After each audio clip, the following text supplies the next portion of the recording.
இப்படியெல்லாம் பண்ணி விடுவீங்கன்னு நான் நினைச்சு கூட பார்க்கல. அஸ்ஸலாமு அலைக்கும் டிபிஎஸ். நேத்தே சோரங்கரி ராவுங்காத்தால் அப்படியே இருக்கா வந்து தின்னுண்டாங்க. சரி தாங்கன்னு சொல்லி அதையும் தின்னு போட்டு அப்படியே ஊட்டே கிடந்தேன். சிறுவண்டு பயில காய்ச்சலான்னு காட்டி கையாட்டிட்டு வரான். அதுக்கு பிறகு பகல் சாப்பாடு நேரமும் வந்துட்டு அங்கதான் சம்பவம். நேத்தாக்கின வாத்துக்கறிய வலிச்சு துறைச்சு தின்னுட்டு பார்த்தானா தாய்க்குள்ள தனியா கொஞ்சம் எடுத்து வச்சிருக்காங்க. இன்றைய நாள் அதே கறியாக்கி போட்டாங்க. பகல் சாப்பாடு தின்னு போட்டு பதிவுக்கெல்லாம் உயிரை கொடுத்துட்டு பதிவெல்லாம் பதிவேற்றம் பண்ணிட்டு இருக்கேன். அவசரமா வான்னு சொல்லி அழைப்பு வருது. சரி நான் என்ன சொல்லி அவனோட கடைக்க போனா அன்பு உள்ளங்கள்லாம் நமக்கு அன்பளிப்பு பரிசு அனுப்பியிருக்காங்க. பார்த்தோன்னே இருந்த சந்தோஷம் இன்னும் இரட்டி பாவிட்டு உண்மைக்கு இந்த அளவுக்கு எஃபர்ட் போட்டு வாழ்த்து மடல் அழகு அடிச்சு அனுப்பியிருக்காங்க. பார்க்கக்குள்ளே ஒரு மாதிரி ஜாலியாவும் கொஞ்சம் மனசுக்கு எப்படி சொல்றேன்னு தெரியல நல்லா இருந்து அப்படியே நண்பர்களோட ஜாலியா கழிச்சிட்டு தன வைத்துக்கிற இந்த கடைசியா எல்லாருமா வந்ததுக்கு அப்புறம் கேட்க விட்டோம். நான் மொத்தமா 2 அன்பு உள்ளங்கள்ட்ட இருந்து வந்திருக்கேன். ஆனா இதுக்கு எனக்கு எந்த சம்பந்தமுமே இல்லை. அவங்கள்ட்ட சொல்லிட்டேன் இன்ஸ்டாவில 10K அடிச்சதுக்கெல்லாம் இப்படி எல்லாம் பண்ணக்கூடாது எவ்வளவு எல்லாம் சாதிச்சிட்டு இருக்காங்க. இதுல எல்லாம் எனக்கு உண்மைக்கு உடன்பாடு இல்லைன்னு சொல்லிட்டான். அவங்க சொன்னாங்க எங்கட சந்தோஷத்துக்காக வேண்டியதை செய்யுங்கன்னு சொல்லி அவங்க கஷ்டமா இருக்கிற டைம்ல எல்லாம் எந்த பதிவெல்லாம் பார்க்கக்குள்ள அவங்களுக்கு சந்தோஷமா இருக்குமா. அந்த சந்தோஷத்துக்காக வேண்டி எங்களால முடிஞ்ச ஒரு சின்ன ஒரு உங்களுக்கான சந்தோஷம் சொல்லி எனக்காக தந்திருந்தாங்க. சரி வெட்டின முதல் துண்டை இவனுக்கு கொடுப்பேன்னு பார்த்தா மனசு கேட்கல. அதனால நானே முதல் துண்டை திண்டுட்டேன். சரி அவன் தருவான்னு பார்த்தா அவனும் தரல. அதை அவனே திண்டுட்டா. ஆளுக்கால் நீங்களே வெட்டி எடுத்து தின்னுங்கடாண்டு ஐநக்கு வச்சுட்டு அங்கால அப்படியே கிளம்பிட்டேன்.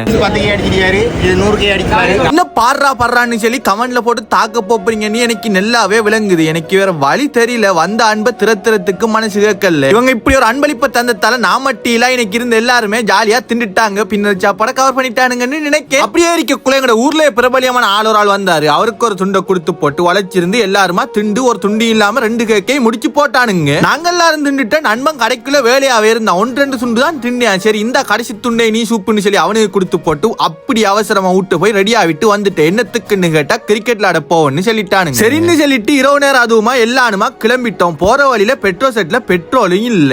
மாட்டிட்டு இருட்டு கணிக்க இடையில எங்களுக்கு பின்னால வந்தவன்கிட்ட டே சத்தம் போட்டோன்னே மாறி எடுத்துட்டு வந்துட்டு எங்களை ஏத்திட்டு போய்த்தானுங்க. அப்படியே மைதானத்துக்கு வந்து மஜாவா டொஸ் எல்லாம் போட்டுட்டு விளையாட்டெல்லாம் ஆரம்பிச்சிட்டோம். இதுல வந்து அரவாசி பேருக்கு முழிசா விளையாட தெரியா என்னையும் சேர்த்து தான் செல். ஆனாலும் இப்படியான இடத்துக்கு நண்பர்களோட போக்குல அழகா ஜாலியா விளையாடிட்டு இருக்கேன். ஆனா இவனை போல எல்லாம் உங்களோட கேங்களே இருப்பான். எனக்கு எந்த இவன் கூப்பிட ஏழாண்டே சொல்லிட்டான். இப்படியான நட்புகளும் உங்களோட வட்டாரத்துல இருக்கு. இதுல இருக்கிற சந்தோஷம் அவனுங்களுக்கு விளங்குதோ இல்லையோ தெரியல. ஆனா வாரானுங்களே இல்ல. மறக்காம கீழே அவனுங்களை கமெண்ட்ல டேக் பண்ணி விட்டு இனியாச்சும் விளையாடுங்கடா இப்படியான சந்தோஷமான நேரத்துல சொல்லி விட்டுருங்க. இருக்கிற நேரத்துக்கு அதிகமா இந்த பதிவு போக பாக்குது. அதால இந்த பதிவை இதோட முடிச்சுக்கிறேன். ஓட்டடி பேஸ் அடுத்த பார்க்கலாம்.